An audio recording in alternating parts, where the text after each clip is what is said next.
चलो, good morning all. कल हम लोगों ने अकाउंटिंग में थोड़ा आगे बढ़ के आगे थोड़ा कुछ चीजें पढ़ी थी कि what are the objectives of accounting. Accounting किया क्यों जाता है, क्यों किया जाता है accounting? For systematic recording of transactions, then after that ascertainment of results. Results कहाँ से पता चलते हैं? प्रॉफिट एंड लॉस अकाउंट से। What do you mean by results? क्या बिजनेस को प्रॉफिट हुआ है या बिजनेस को लॉस हुआ है, समझा? उसे क्या बोला जाता है? बिजनेस का रिजल्ट। जैसे आपका रिजल्ट क्या होता है? पास और फेल, राइट? ये होता है आपका रिजल्ट। वैसे बिजनेस का रिजल्ट क्या होता है? प्रॉफिट और लॉस। अंडरस्टूड? फिर आपने देखा था कि नेक्स्ट ऑब्जेक्टिव था for ascertainment of financial position. What do you mean by financial position? यानी बिजनेस के कितने क्या है? एसेट्स, एंड बिजनेस की कितनी क्या है? लायबिलिटीज। अंडरस्टूड? चलो, ये कहां से पता चलता है हमें? बैलेंस शीट से। एंड फाइनली ये सारी इंफॉर्मेशन हम क्या करेंगे? कम्युनिकेट करेंगे थ्रू व्हाट? Financial reports. किसको? यूजर्स ऑफ फाइनेंशियल स्टेटमेंट्स को, राइट? चलो, अब आगे बढ़ते in our next journey of accounting, and let's now understand what are the functions of accounting. यानी अकाउंटिंग के क्या क्या मेन फंक्शंस है। देखो, सबसे पहले मेजरमेंट। क्या बोला जा रहा है? देखो, accounting measures past performance of the business entity and depicts its current financial position। थोड़ा समझने का ट्राई करो। अब मान लो, just can you move this side? यहाँ पे मुझे लैपटॉप की वजह से दिख रही है, और आ जाओ पूरा इस पर। चलो, क्या कहा मैंने? सबसे इंपॉर्टेंट समझो। अभी कल मैंने बताया था आप लोगों को, हम क्या देख रहे थे? देखो, कल याद है, ये रेस्टोरेंट का हमने पूरा एक अकाउंटिंग देखा था, एक अकाउंटिंग जर्नी देखी थी, याद है? ये रिकॉर्डिंग, फिर हमने क्लासिफिकेशन, एंड फिर फाइनली क्या किया था? समराइजेशन। याद है पूरा? ये सारे ट्रांजैक्शंस जो थे, ऑल दिस ट्रांजैक्शंस, ये पास्ट ट्रांजैक्शंस थे या फ्यूचर ट्रांजैक्शंस थे? Past transactions. अब मुझे बताओ, can you record a future transaction? क्या आप फ्यूचर वाला ट्रांजैक्शन को रिकॉर्ड कर सकते हो क्या? नहीं सर, हम रिकॉर्ड वही कर सकते हैं जो ऑलरेडी हो चुका है, राइट? अभी आप लोगों ने अभी तक फी ही नहीं भरा, आप लोगों ने अभी तक फी ही नहीं भरा, तो वो फी भरने का ट्रांजैक्शन अभी रिकॉर्ड करोगे क्या? नहीं। वो कब रिकॉर्ड करोगे? जब आप फी भर दोगे।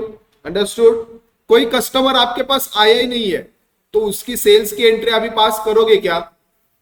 उस सेल्स को अभी रिकॉर्ड करोगे क्या? नहीं। वो कब रिकॉर्ड करोगे? वो कब रिकॉर्ड करोगे? जब वो कस्टमर आएगा, वो आपको पैसे देगा, उस टाइम पे आप क्या करोगे? उस सेल्स को क्या करोगे? रिकॉर्ड करोगे। समझा? तो accounting is a measurement of past events. कौन से इवेंट्स मेजर किए जाते हैं? Past events. समझा? हम फ्यूचर इवेंट्स को मेजर नहीं कर सकते। हम किस मेजर कर सकते हैं? Past performance of the business entity and depicts its current financial position. सबसे पहले जब भी मैं बोलूं, देखो आप यहां से आगे याद रखना, जब भी हम परफॉर्मेंस की बात करेंगे, परफॉर्मेंस मतलब क्या? प्रॉफिट और परफॉर्मेंस। बिजनेस का परफॉर्मेंस मतलब क्या? प्रॉफिट और लॉस। एंड बिजनेस की फाइनेंशियल पोजीशन यानी एसेट्स एंड लायबिलिटीज। समझा? हमेशा याद रखना। चलो वापिस एक बार देखते हैं। जब भी मैं बोलूंगा कि बिजनेस का परफॉर्मेंस, यानी मैं क्या चीज की बात कर रहा हूं? प्रॉफिट और लॉस। एंड जब भी मैं बोलूंगा बिजनेस की फाइनेंशियल पोजीशन, तब मैं क्या बात कर रहा हूं? बिजनेस के एसेट्स और लायबिलिटीज के बारे में। समझा? तो देखो, अब हम जब बिजनेस की फाइनेंशियल पोजीशन की बात करते हैं, यानी एसेट्स एंड लायबिलिटीज की, तो वो उस दिन के लिए होता है। यानी देखो, समझने का ट्राई करो। अब ये दोनों स्टेटमेंट्स कैसे बनते हैं? Balance sheet and profit and loss account. हमने देखा था बैलेंस शीट में क्या होता है, बताओ चलो मुझे क्विकली वापस। बैलेंस शीट में क्या होता है? अरे आप भी तो बताया था। हाँ, एसेट्स एंड लायबिलिटीज। समझा? क्या होते हैं एसेट्स एंड लायबिलिटीज? अब देखो, अगर मैं आपको पूछूंगा मेरे क्लास के एसेट्स बताओ, चलो बताओ वापस एक बार एसेट्स क्लास के। बेंचेस और फर्नीचर, प्रोजेक्टर, कंप्यूटर, और क्या क्या हो गया आपका? एसी वगैरह सब कुछ आपने बता दिया। ठीक है, चलो great. Now tell me one thing.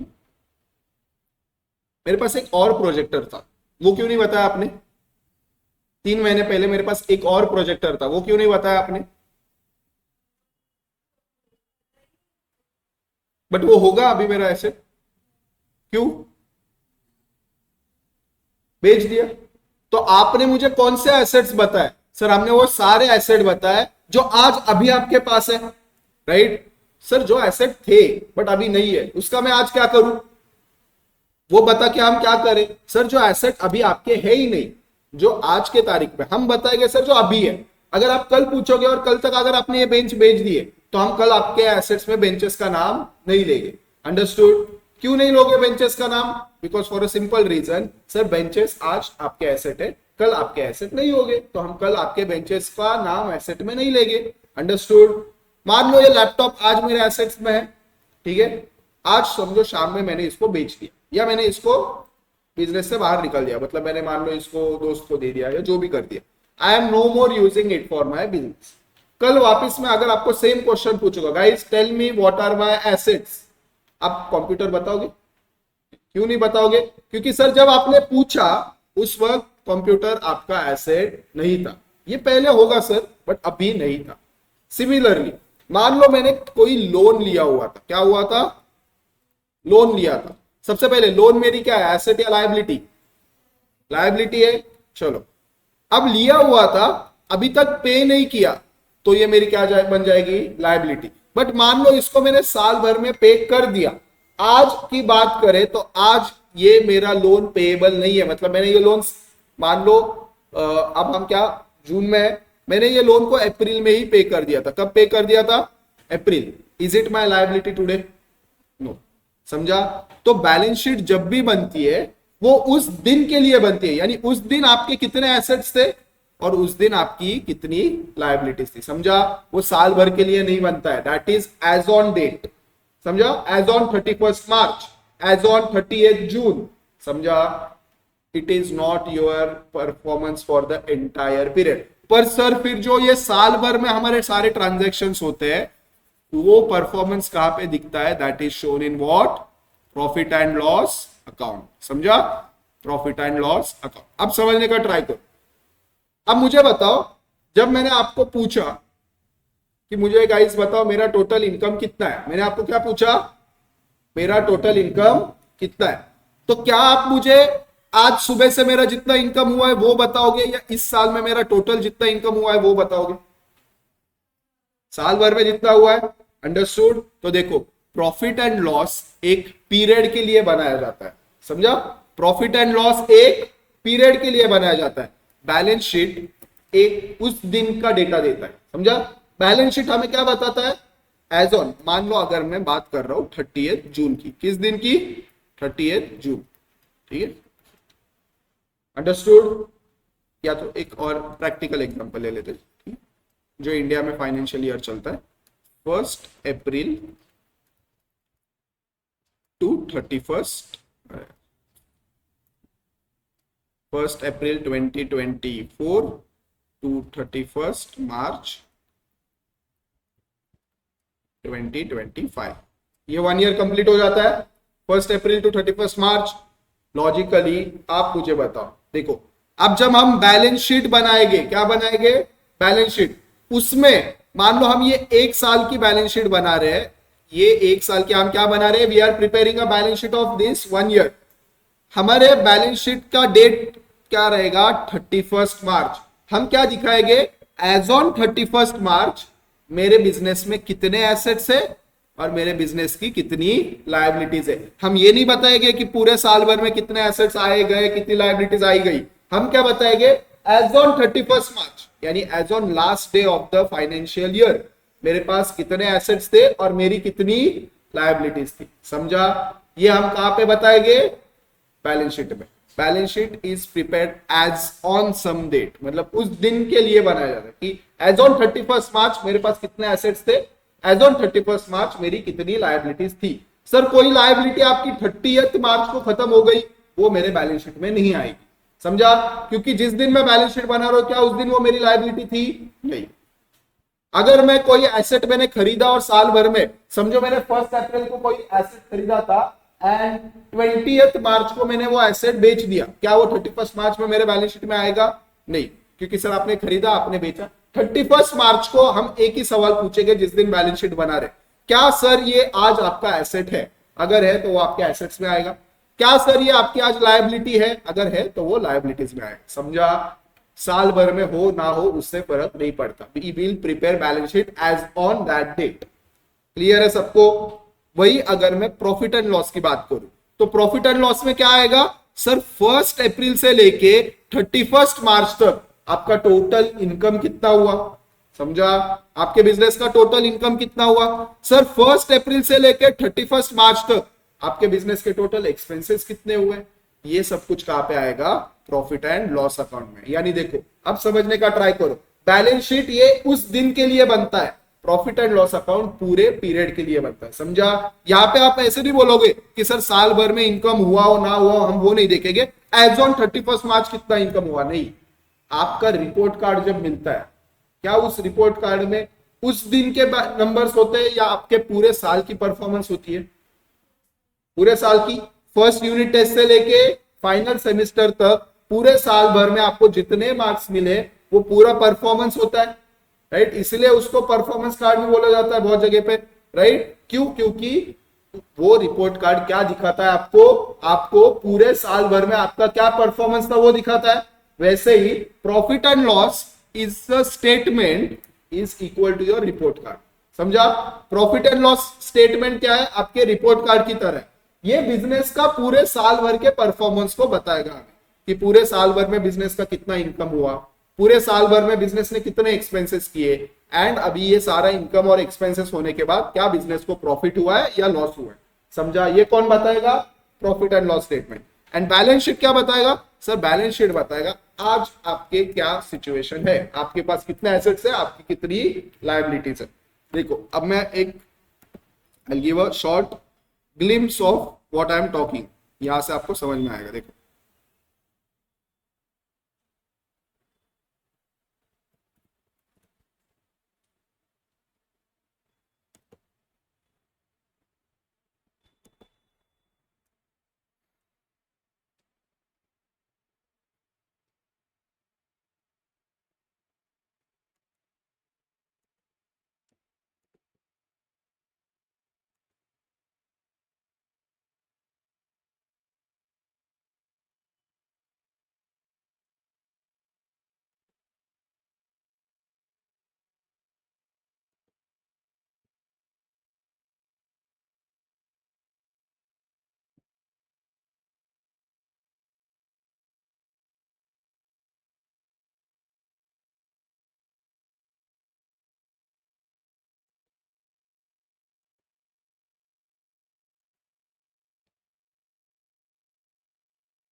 चलो, अब ये क्या है? देखो, ये क्या है?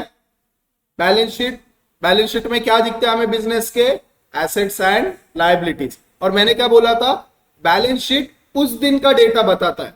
देखो, यहाँ पे लिखते वक्त उन्होंने क्या लिखा है, यहाँ पे दिख रहा है आपको? रुको, let me zoom it, wait. क्या लिखा है? उसके ऊपर क्या लिखा है?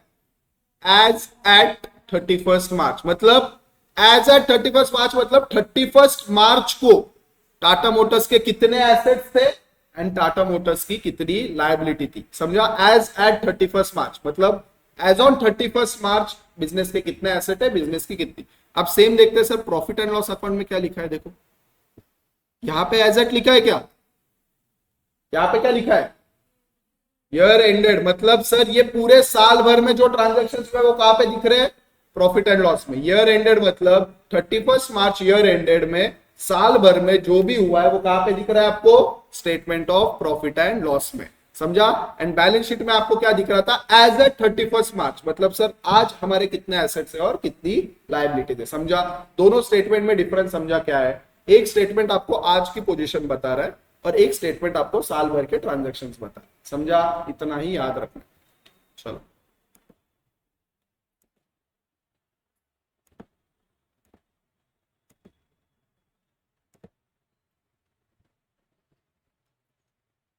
तो चलो सबसे पहले फंक्शन ऑफ अकाउंटिंग समझा, क्या करता है अकाउंटिंग, मेजर करता है, क्या मेजर करता है sir, performance, past performance of the business and depicts the current financial position. यानी हमें अकाउंटिंग से क्या पता चलता है सर, दो चीजें पता चलती है, पहले तो हमें बिजनेस का पास्ट परफॉर्मेंस पता चलता है और दूसरा हमें बिजनेस की करंट फाइनेंशियल पोजीशन पता चलती है, समझा, अंडरस्टूड। चलो अब आगे बढ़े, forecasting. What do you mean bye forecasting, देखो accounting helps in forecasting future performance and financial position of the enterprise using past data and analysis and trends। इसको समझने का एक ही बेस्ट एग्जांपल देता हूं, आपके घर वाले आपके 8, 9, 10 या कोई भी स्टैंडर्ड के मार्क्स, मान लो आप 8 स्टैंडर्ड में हो, कौन से स्टैंडर्ड में हो, 8, और आपका आज ओपन डे, क्या है, ओपन डे, आपका रिजल्ट आ गया। अब आपके पेरेंट्स समझो, मान लो आपको 95% आए, कितने, आपके पेरेंट्स क्या बोलेंगे कि मेरा बेटा या मेरी बेटी बहुत स्मार्ट है, ये अगले साल भी अच्छे से पढ़ाई करेगी, यही बोलेंगे। So what they did, based on your current past performance, based on your past performance, parents क्या बोल रहे हैं, फ्यूचर में भी मेरा बेटा या मेरी बेटी क्या करेगी, अच्छे से पढ़ेगी। एंड वही अगर आपका 60% आ जाता है या 50% आ जाता है, तो आपके पेरेंट्स क्या बोलेंगे, based on the past performance मेरा बेटा या मेरी बेटी इतनी स्मार्ट नहीं है, वो आगे जाके इतनी अच्छे से पढ़ाई नहीं कर सकती। दोनों में का डिफरेंस समझ रहे हो, राइट। वैसे ही बिजनेस के भी हम बैलेंस शीट और प्रॉफिट एंड लॉस अकाउंट को देख के क्या कर सकते हैं, वी कैन से कि फ्यूचर में परफॉर्मेंस कैसा हो सकता है, क्या बोल सकते हैं हम ये, हाँ सर बोल सकते हैं, क्यों बोल सकते हैं, क्योंकि बिकॉज हम लोगों ने पास्ट का परफॉर्मेंस देखा है, उसके बेसिस पे हम एक फ्यूचर का अंदाजा लगा सकते हैं, अंडरस्टूड।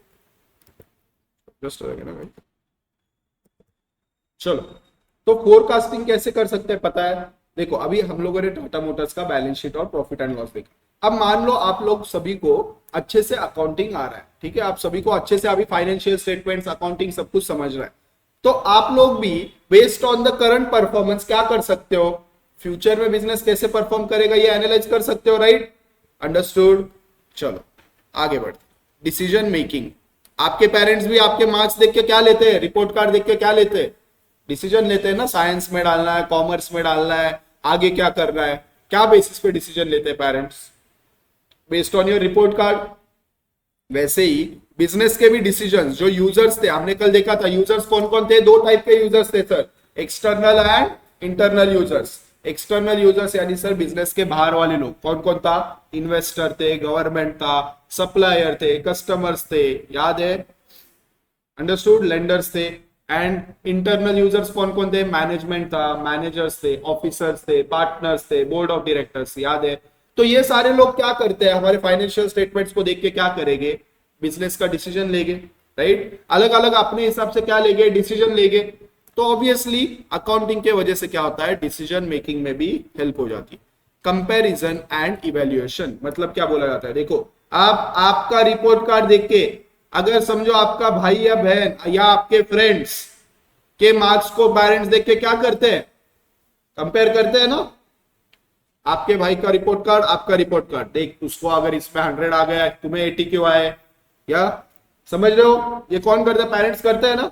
आप देखो एकदम रियल लाइफ से लिंक करने का ट्राई करो, आपका रिपोर्ट कार्ड मतलब आपके पूरे परफॉर्मेंस का क्या था, अकाउंटिंग था। आपका रिपोर्ट कार्ड मतलब क्या था, आपके साल भर के परफॉर्मेंस का क्या था, अकाउंटिंग था।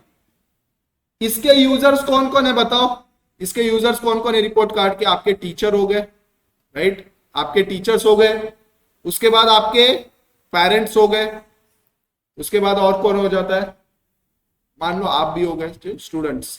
ये तीनों क्या है, इसके यूजर्स है। ये रिपोर्ट कार्ड को देख के ये लोग क्या करने वाले हैं, अलग अलग डिसीजन लेने वाले। अगर पेरेंट्स ने आपका रिपोर्ट कार्ड देखा और साथ ही में आपका फ्रेंड का भी रिपोर्ट कार्ड देखा, तो क्या करेंगे, दो पेरेंट्स कंपेयर करेंगे कि मैथ्स में तुझे 80 क्यों मिला, उसे 90 कैसे मिला, साइंस में तुम्हें 70 कैसे मिला, उसको 95 कैसे मिला, दोनों सेम ही स्कूल में जाते हो, दोनों सेम ही क्लास में जाते हो, तो उसके मार्क्स ज्यादा कैसे, आपके कम कैसे, ये पेरेंट्स करते हैं या नहीं।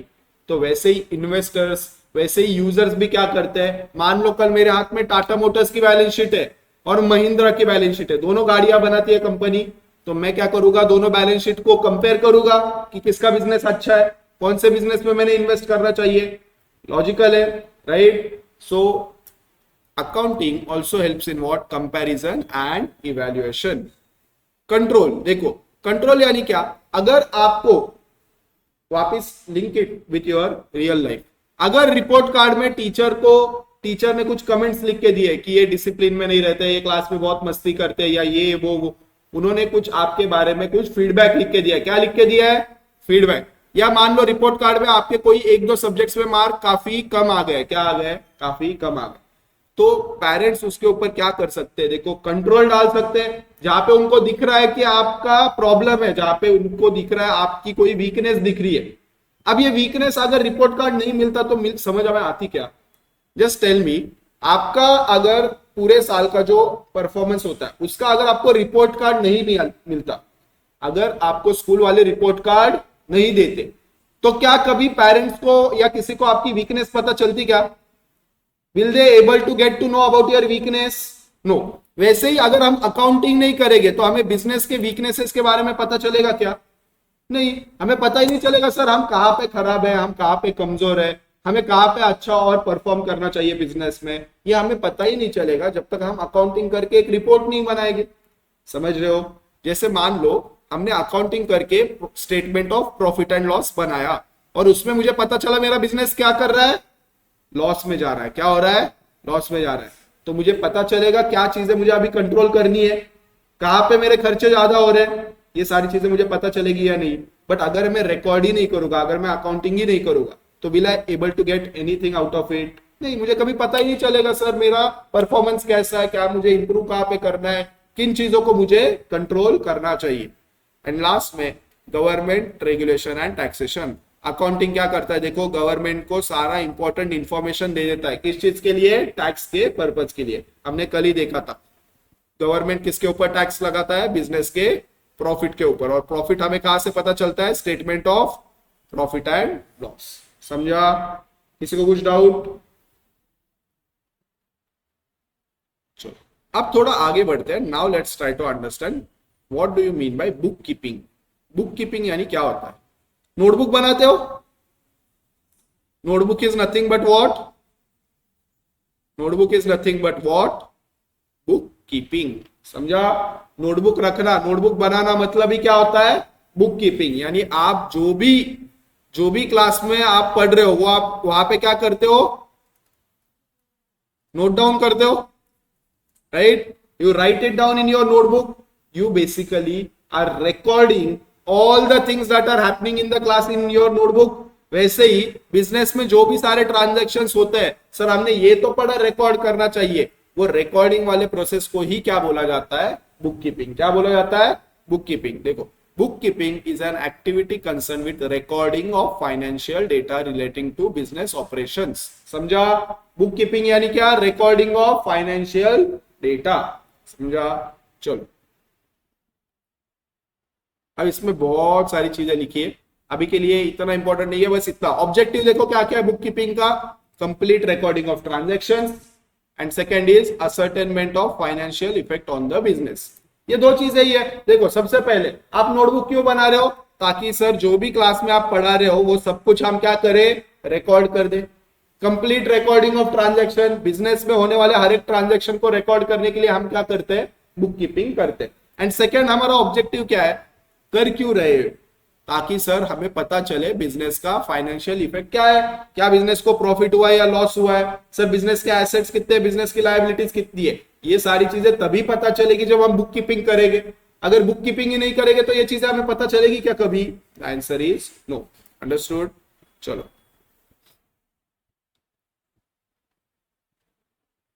now let's understand what is the difference between bookkeeping and accounting।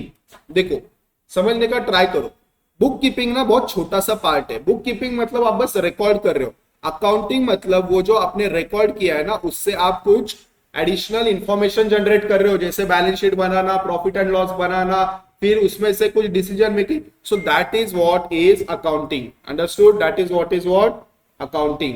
समझा? चलो,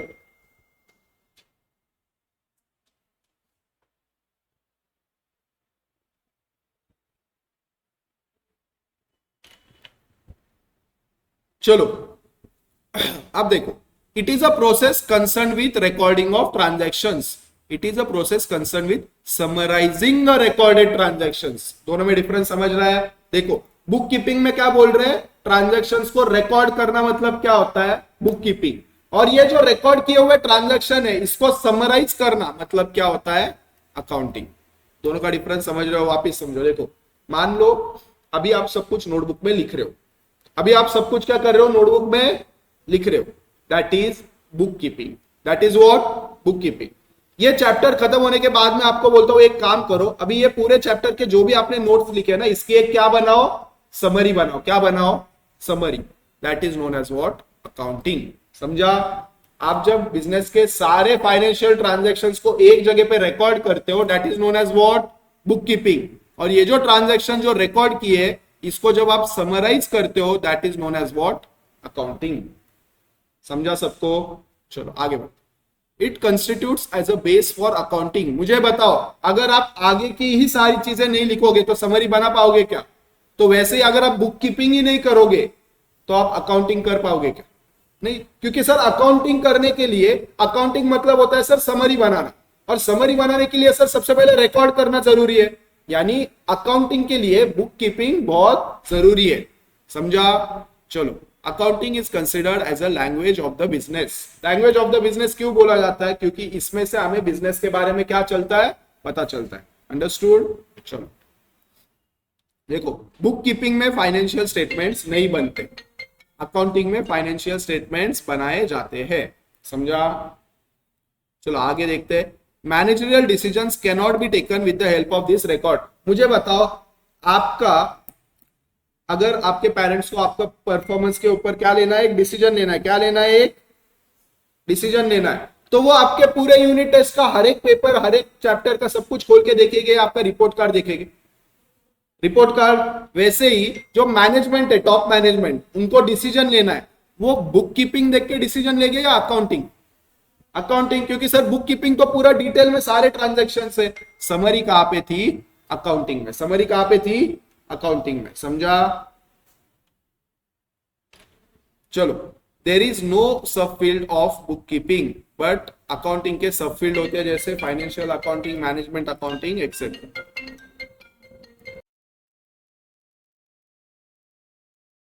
चलो, and the last point being financial position of the business can not be ascertain through book keeping and records. मुझे बताओ, आपके एक यूनिट टेस्ट के basis पे या एक दो एग्जाम्स के बेसिस पे आपका पूरा फाइनेंशियल पोजीशन, आपका पूरा परफॉर्मेंस पता चलेगा क्या? वैसे ही बुक कीपिंग में क्या होता है सर, सारे ट्रांजेक्शन को रिकॉर्ड, सर उधर तो इतने सारे ट्रांजेक्शन रिकॉर्ड किए, वहां से कैसे पता चलेगा सर हमारा पोजीशन क्या है? वो पोजीशन पता चलने के लिए हमें क्या करना पड़ेगा, we need to know what like position of my business. और वो कहां से पता चलेगा, अकाउंटिंग से पता चलेगा, जहां पे क्या बनाया जा रहा है, समरी बनाया जा रहा है। अंडरस्टूड? चलो, note down all this things, लिखो ये सब कुछ नोटबुक में एक बार, write down the difference between book keeping and accounting. चलो लिखो।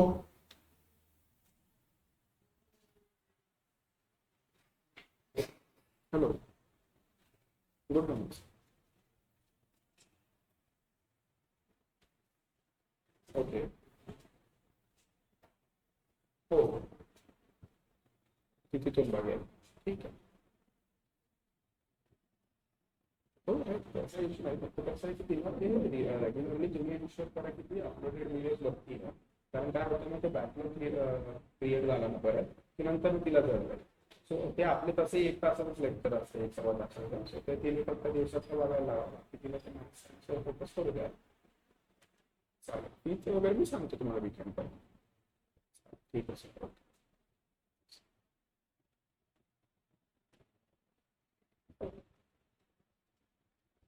चलो, राइट डाउन एवरीवन.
नवीन बुक नाही आणली का?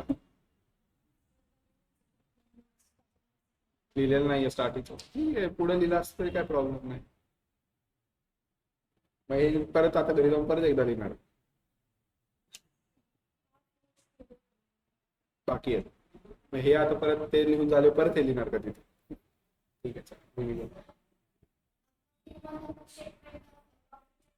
आणि बॅलन्स शीट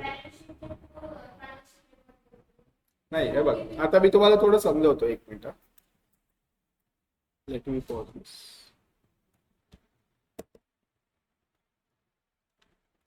देखो, तो अब क्या बोला जा रहा है यहाँ पे, क्या बोल रहे हैं देखो. सबसे पहले होता है सबसे छोटा बुक कीपिंग, राइट. ये सबसे इंपॉर्टेंट है. यही नहीं करोगे तो अकाउंटिंग कर पाओगे क्या? नहीं. और अकाउंटिंग के बेसिस पे क्या किया जाता है? अकाउंटेंसी. सर अकाउंटेंसी क्या होता है? यानी डिसीजन मेकिंग वगैरह. ठीक है, डिसीजन मेकिंग वगैरह तो आप अकाउंटिंग के बेसिस पे ही कर पाओगे. यानी सबसे पहले सर क्या करना पड़ेगा? Book keeping. बुक कीपिंग करने के बाद हम क्या कर पाएंगे? अकाउंटिंग. और उसके बाद हम क्या कर पाएंगे? अकाउंटेंसी. यानी क्या होता है? डिसीजन मेकिंग वगैरह सब कुछ. आपके रिपोर्ट कार्ड के हिसाब से देखेंगे तो सबसे पहले आपके टीचर को क्या करना पड़ेगा? रिपोर्ट कार्ड में सारे ट्रांजैक्शन को रिकॉर्ड करना पड़ेगा. सॉरी, पहले तो आपके टीचर को क्या करना पड़ेगा? पूरे साल भर के आपके हर एक सब्जेक्ट के मार्क्स को रिकॉर्ड करके रखना पड़ेगा. फिर वो सब्जेक्ट के मार्क्स के बेसिस पे क्या करेगी टीचर? एक रिपोर्ट कार्ड बनाएगी. क्या बनाएगी? Report card. रिपोर्ट कार्ड बनाना यानी क्या है? अकाउंटिंग. और ये रिपोर्ट कार्ड के बेसिस पे आप क्या लोगे? डिसीजंस लोगे. That is known as what? Accountancy. समझा? चलो, इतना नहीं समझा होगा अभी तो भी गाइस, इट्स ओके. सब फील्ड्स ऑफ अकाउंटिंग वगैरह इन चीजों को थोड़ा हम है ना अभी बाद में देखते हैं. आई कैन अंडरस्टैंड बिकॉज बहुत ही थियोरेटिकल हो रहा होगा, इसलिए तुम लोगों को थोड़ा समझने के लिए थोड़ा प्रॉब्लम हो रहा होगा. तो चलो let's directly go to the most important part कि सर ये अकाउंटिंग होता क्या है. ठीक है, अकाउंटिंग होता क्या है. तो चलो समझते हैं थोड़ा आज ब्रीफ में. What do you mean by accounting?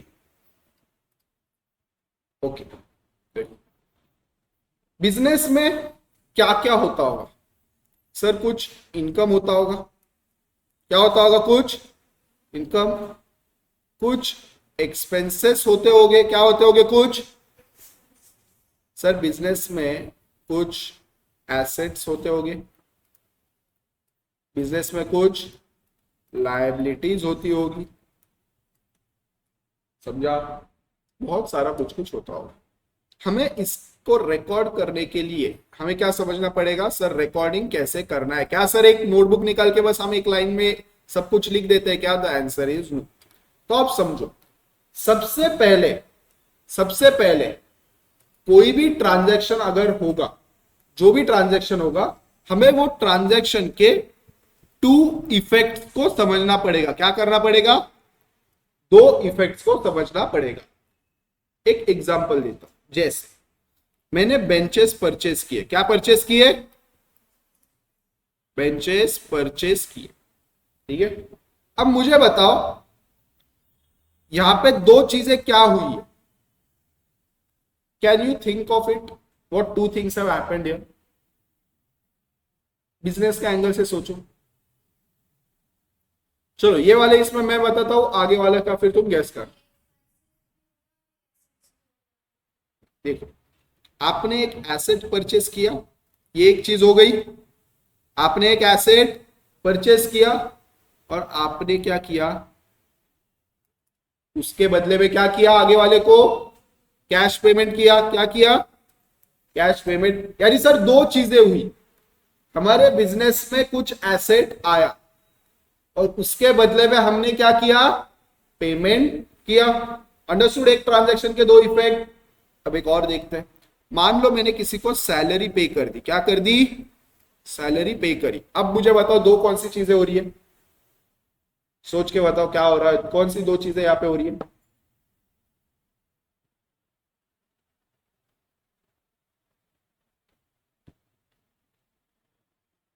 गलत तो गलत सोचो.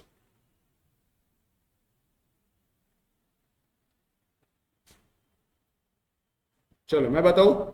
सर एक तो हमने किसी को सैलरी दे दी. एक तो हमने किसी को सैलरी दे दी, मतलब बिजनेस के लिए क्या हुआ? एक्सपेंस. और सर सेकेंडली सर हमारे बैंक में से पैसे चले गए, राइट, पेमेंट कर दिया हमने, तो देखो दो चीजें क्या हुई, एक तो हमारा एक्सपेंस हुआ और उसके बदले में हमने क्या किया, पेमेंट किया, ठीक है। चलो एक और एग्जांपल लेते हैं। अब मैंने मान लो कंप्यूटर परचेस किया, क्या परचेस किया, कंप्यूटर परचेस। अब बताओ कौन सी दो चीजें हुई, एसेट आया एंड पेमेंट किया, एसेट आ गया इन एंड पेमेंट, पैसे गए आउट, ठीक है। तो ऐसे ही हमें क्या करना पड़ेगा, धीरे धीरे ना आगे देखेंगे। देखो आज हमें क्विकली सब कुछ इतना डिटेल में नहीं देखना है, अभी हमें बस इतना समझना है कि हर एक ट्रांजेक्शन के क्या होते हैं, दो इफेक्ट्स होते हैं। क्या होते हैं, दो इफेक्ट्स होते हैं, एंड दो इफेक्ट को समझ के हमें क्या करना पड़ेगा, उसका अकाउंटिंग करना पड़ेगा। अंडरस्टूड। चलो तो अभी के लिए don't go that much in detail. देखो मैं एक मिनट यहां से लेट्स सी, ये तो बेसिक थ्योरी है, थ्योरी थ्योरी थ्योरी, क्योंकि थ्योरी तो आपको पढ़ने में तब मजा आएगा जब आपको अकाउंटिंग पता होगा। ये अभी scope of accounting, limitations of accounting, sir पहले ये तो बताओ अकाउंटिंग वगैरह होता कैसे है, क्या है, ठीक है। चलो रुको, we will go to the next unit.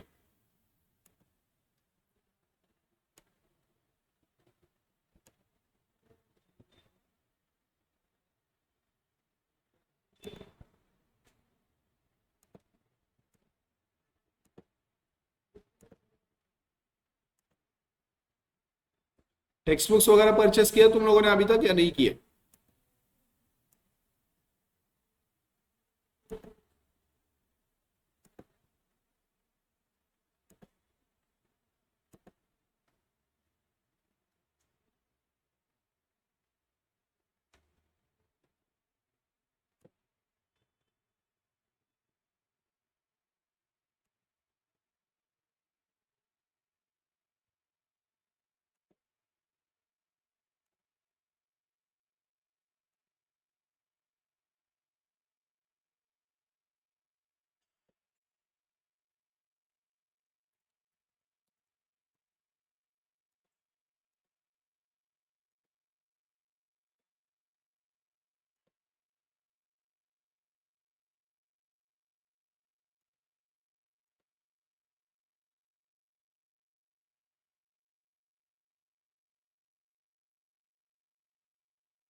आप लोगों में से कितने लोग गूगल पे वगैरह यूज करते हैं, या अभी तक कोई कर रहे हो? जब किसी को पेमेंट करते हो तो क्या मैसेज आता है, बैंक का मैसेज आता है। तो देखो तुमने किसी को पेमेंट किया, ठीक है, आपको एक मैसेज क्या आता है बैंक से, बट क्या मैसेज क्या होता है, एग्जैक्ट वर्ड क्या होता है, your account has been debited, ठीक है। कोई आपको पैसे बेचता है तब मैसेज क्या आता है, your account has been credited. समझा, ये डेबिट और क्रेडिट क्या होता है, यही समझना हमारा पूरा अकाउंटिंग है।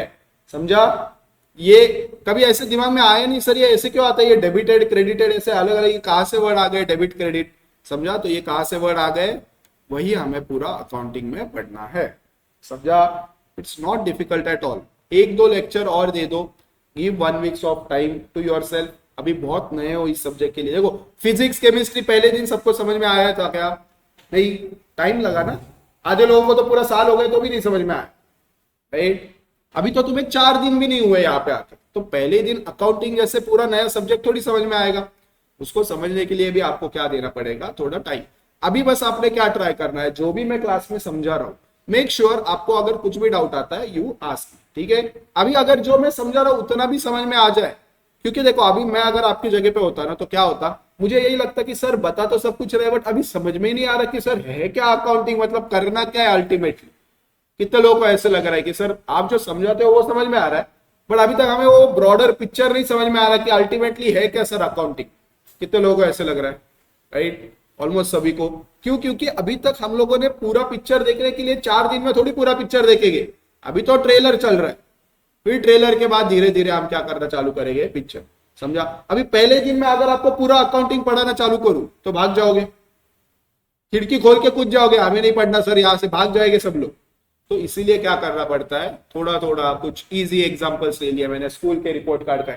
वैसे जब हम एग्जांपल लेंगे, देखो अब क्या होता है, because it is a new subject I have to take it slowly, वरना आपको क्या हो जाएगा, आपको डर लग जाएगा अकाउंटिंग। समझा? चलो अब देखो, थोड़ा समझने का ट्राई करो, ठीक है?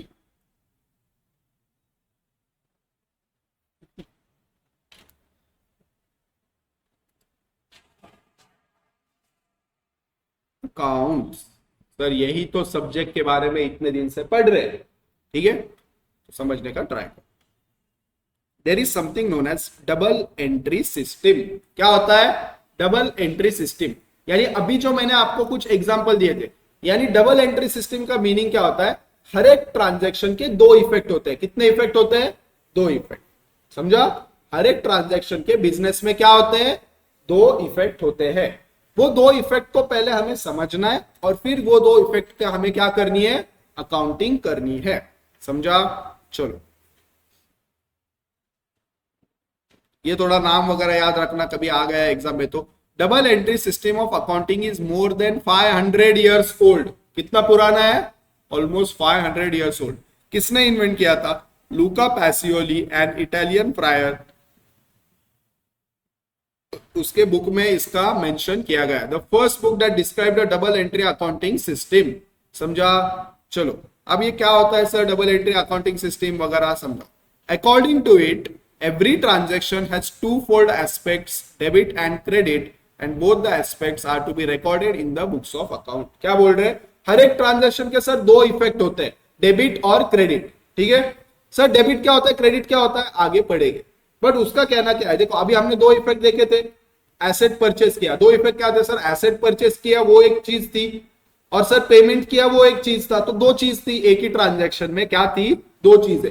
ऐसे कभी भी नहीं होगा कि एक ट्रांजैक्शन में एक ही चीज है, हमेशा एक ट्रांजैक्शन में दो चीजें होगी। तो आप लोगों ने अभी क्या करना है, आप लोगों ने कोई भी बिजनेस का फाइनेंशियल ट्रांजैक्शन मुझे एक बताओ और मैं आपको उसके दो इफेक्ट बताऊंगा। चलो let's start with you, tell me any business, any financial transaction जो भी आपके दिमाग में आता है। रेस्टोरेंट का कोई भी एक ट्रांजैक्शन बताओ। ट्रांजैक्शन कुछ तो वहां पे होता होगा ना, ट्रांजैक्शन मतलब कुछ परचेस किया, सेल किया, कस्टमर सैलरी पे की, कुछ भी रेंट पे किया, कुछ भी। कस्टमर ने खाना खरीदा, राइट, कस्टमर ने हम लोगों से क्या खरीदा, खाना खरीदा।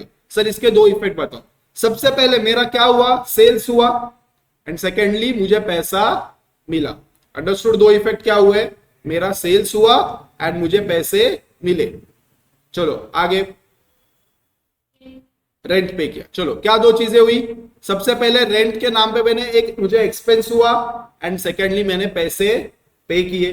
चलो और एक कोई ट्रांजैक्शन, इलेक्ट्रिसिटी बिल वापिस, मैंने इलेक्ट्रिसिटी का पेमेंट किया तो मेरे पैसे चले गए, and electricity is an expense for my business.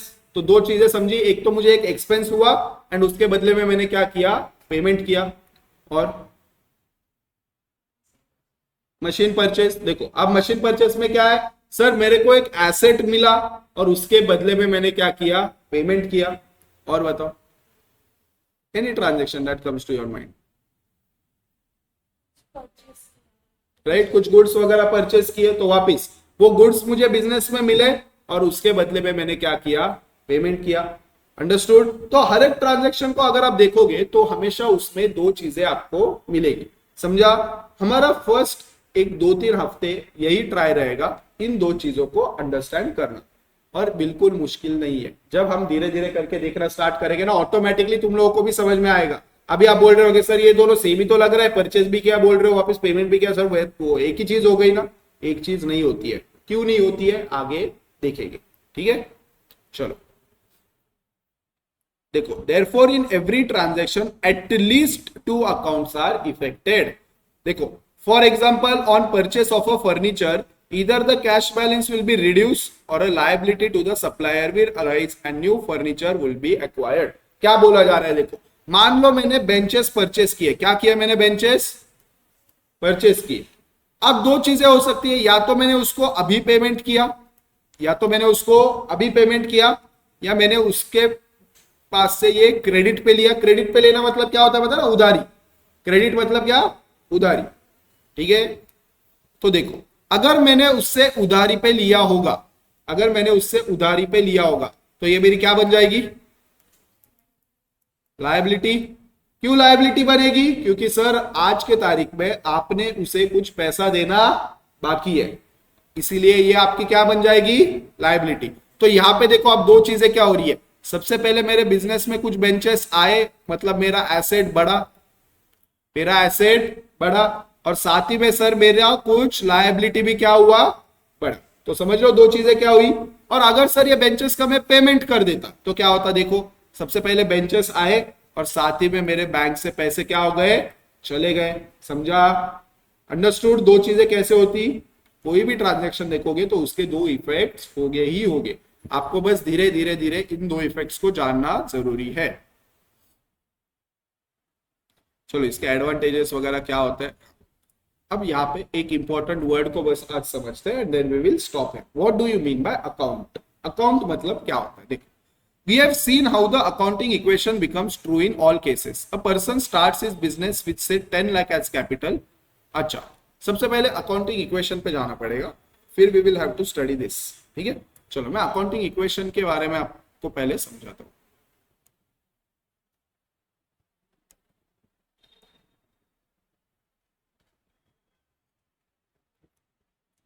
चलो अब एक अकाउंटिंग इक्वेशन को समझने का ट्राई करो। मैंने क्या बोला आपको, सबसे पहले बिजनेस जब भी स्टार्ट करते हो तो क्या लेके आते हो बिजनेस में, कैपिटल। कैपिटल क्या होता है सर, ऐसा पैसा जो बिजनेस में लाया है, किस चीज के लिए, बिजनेस रन करने के लिए। किसी को कुछ डाउट नहीं। फिर हमने एक और वर्ड देखा था, क्या था वो, लायबिलिटीज। कोई क्विकली बता सकता है what do you mean bye liabilities, जो बिजनेस किसी को ओ करता है, यानी कुछ ऐसे पैसे जो बिजनेस ने किसी को देने बाकी है। और फिर एक और वर्ड पढ़ा था,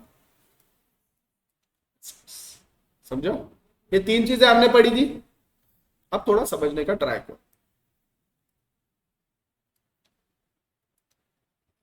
क्या लिखा मैंने, capital plus liabilities is equal to asset. Sir ऐसे कैसे होगा, तो थोड़ा इसको पहले लॉजिकली सुनो। Aspirant Commerce Academy is a business, ठीक है। मैं और एस्पायरेंट दोनों अलग अलग है, दोनों अलग अलग है। Do you agree with this. Mukesh Ambani, Mukesh Ambani and Reliance दोनों सेम है या अलग अलग है, अलग अलग है। सर ये आदमी का ये बिजनेस है, समझा, ये आदमी का ये क्या है, बिजनेस। देखो अगर मान लो अंबानी ने बैंक से क्या लिया होता, लोन लिया होता, क्या लिया होता, loan, to run the business, to run the business.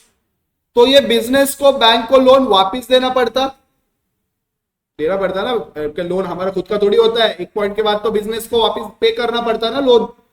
अच्छा, तो सर जो मुकेश अंबानी ने इसमें कैपिटल डाला था, वो भी तो लॉजिकली रिलायंस ने उसको बिजनेस बंद होने के बाद वापस देना चाहिए ना। मैंने जो एस्पायरेंट्स में पैसा डाला है, कल अगर एस्पायरेंट क्लासेस बंद होते हैं तो मैं ये एस्पायरेंट से पैसा निकालूंगा, मैं निकालूंगा पैसा। क्यों निकालूंगा, क्योंकि वो पैसा किसका था, एस्पायरेंट्स का था, नहीं वो किसका था, मेरा था। अंडरस्टूड। मान लो कल आपने एक रेस्टोरेंट स्टार्ट किया, क्या किया, स्टार्ट रेस्टोरेंट। अब रेस्टोरेंट बिजनेस और आप दोनों अलग अलग हो, आपने आपका पैसा उस बिजनेस में इन्वेस्ट किया, क्या किया, उस बिजनेस में इन्वेस्ट किया। चलो उसके बेसिस पे बिजनेस चलने लगा। अब समझो 5 months later you decided to close down the business. अब जो उसका पैसा बचा है, मान लो आपने 10 लाख डाले हुए थे, उससे कुछ एसेट वगैरह बच के बिजनेस चला, अब सब कुछ बेच के 6 लाख रुपए बच गए।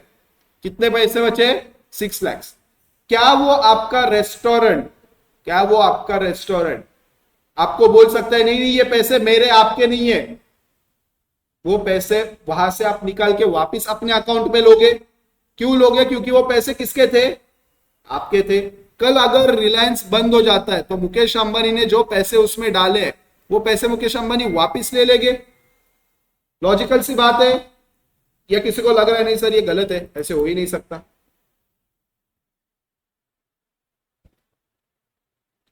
डू यू थिंक किसी को ऐसे लगता है? एक ही सेकंड है।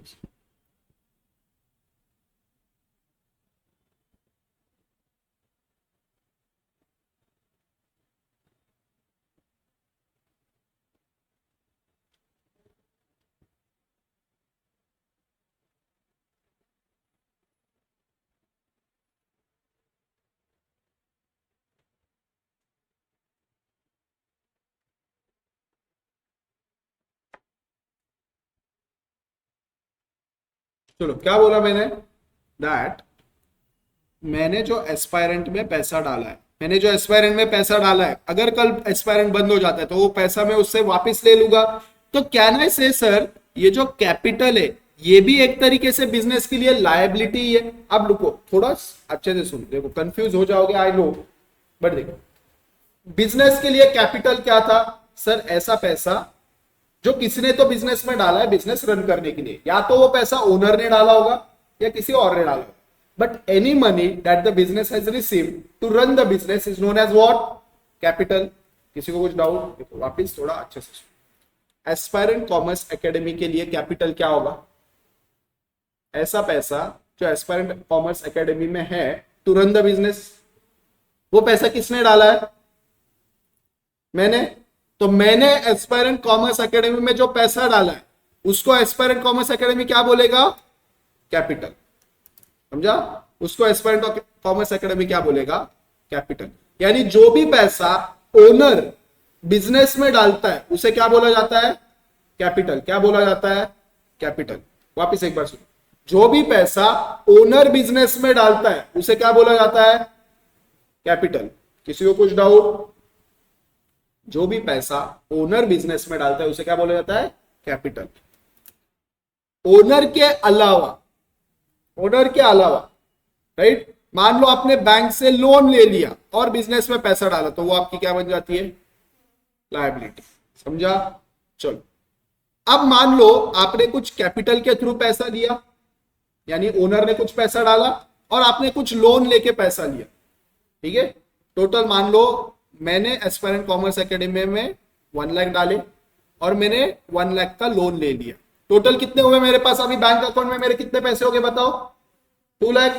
एंड बैंक अकाउंट का बैलेंस इज माय एसेट और लायबिलिटी। तो देखो बन गया 2 लाख। समझ रहे हैं? चलो वापिस अब धीरे धीरे इसको समझते हैं। तुमको तो देखो guys, let me tell you, first day आज ही के लेक्चर में सब कुछ नहीं समझेगा, कंफ्यूज होगे। मैं अभी भी बता रहा हूं, it's a new subject, give it some time, ठीक है? अभी जितना समझ रहा है उतना बस समझने का ट्राई। देखो कितना कैपिटल लाया था मैंने बिजनेस में? 1 लाख रुपीज। और सर हमने कुछ बैंक से लोन भी लिया था, कितना? 1 लाख। तो देखो अब मेरे टोटल बैंक अकाउंट में कितने पैसे हुए? 2 लाख। एंड बैंक अकाउंट का बैलेंस इज माय एसेट। चलो अब देखो, मान लो आपने एक 50,000 के बेंचेस परचेस किए। क्या किए? 50,000 के बेंचेस परचेस किए, ठीक है? बेंचेस परचेस किए, बेंचेस बिजनेस में आए, यानी एसेट बढ़ा या कम हुआ? बढ़ा। कितने से बढ़ा? 50,000 से सर आपका एसेट बढ़ा। पर पेमेंट भी तो की आपने। क्या किया? पेमेंट भी किया। तो आपका बैंक का बैलेंस क्या हुआ? और बैंक बैलेंस आपका क्या था? एसेट। तो कह रहे से 50,000 कम हो गए। अभी भी देखो कह रहे still say capital plus liabilities was 2 lakh. 2 lakh plus 50,000 minus 50,000 is 2 lakh. समझ रहे हो? चलो अब एक और ट्रांजेक्शन। अगर सर मान लो आप ये क्रेडिट पे खरीदते, यानी आपने अभी तक सप्लायर को पेमेंट नहीं किया, ठीक है? एसेट तो बिजनेस में आ गया तो एसेट्स बढ़ गए।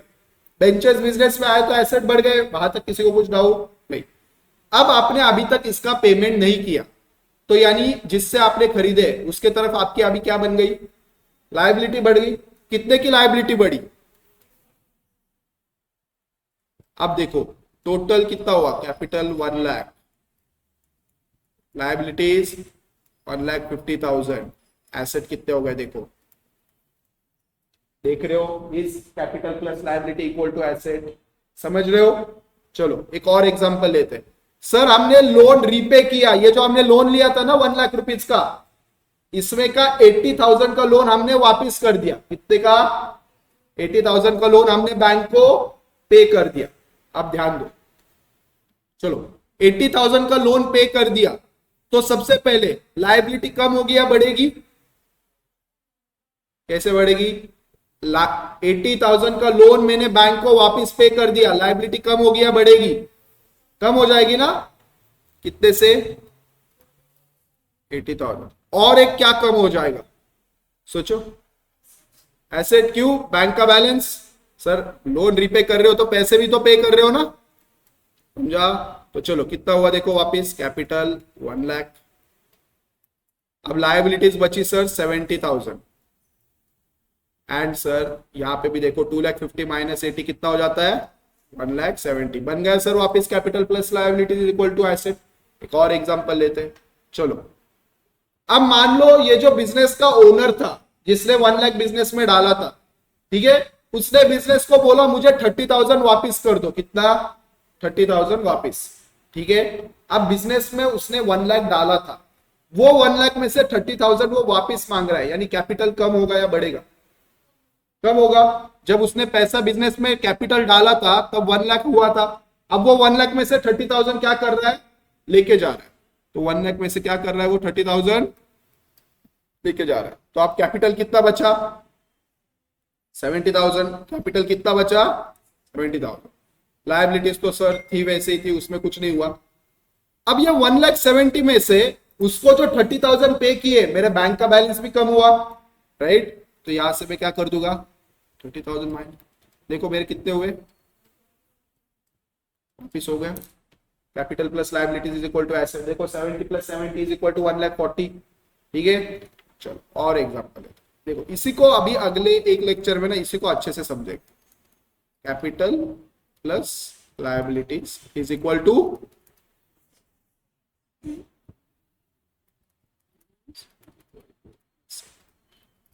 ठीक है।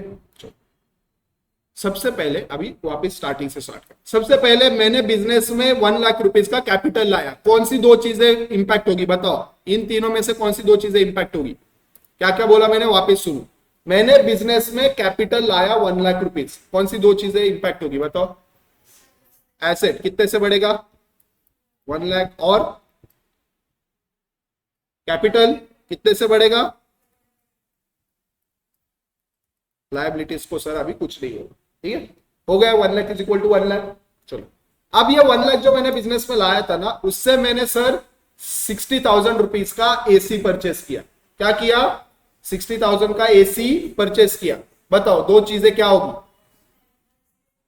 एसेट क्या होगा? बढ़ेगा। कितने से?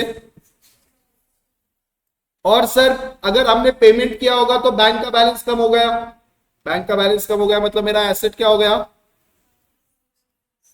वापस बैलेंस कितना बचा? हो गया कैपिटल का अपना capital plus liabilities is equal to asset. चलो अब आगे बढ़ते हैं, ठीक है। देखो यहां तक हम लोग आ गए,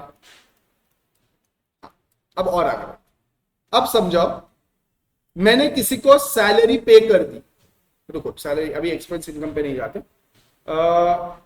मैंने लोन ले लिया 50,000 का। कितने का? 50,000 का लोन ले लिया। बताओ कौन सी दो चीजें इंपैक्ट होगी? एसेट क्या होगा? एसेट बढ़ेगा। कितने से? क्योंकि सर पैसे आ गए, तो एसेट अभी हमारे टोटल कितने हो गए?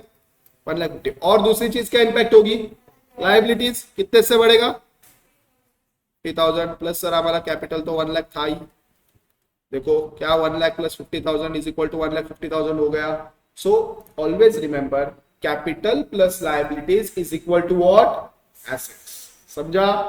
Capital plus liabilities is equal to assets. इसको वापस एक बार कल अच्छे से देखेंगे, डिटेल में इसके बहुत सारे एग्जांपल्स देखेंगे, and then we will start learning actually what is accounting. ठीक है, आज के लेक्चर में जितना पढ़ा उतना समझा। घर पे जाके क्या करोगे? जो डिफरेंस है उसको अच्छे से एक बार पढ़ लेना, बुक कीपिंग एंड अकाउंटिंग के बेसिस का जो डिफरेंस है दोनों के बीच का रीड दैट केयरफुल। चलो, थैंक यू गाइज।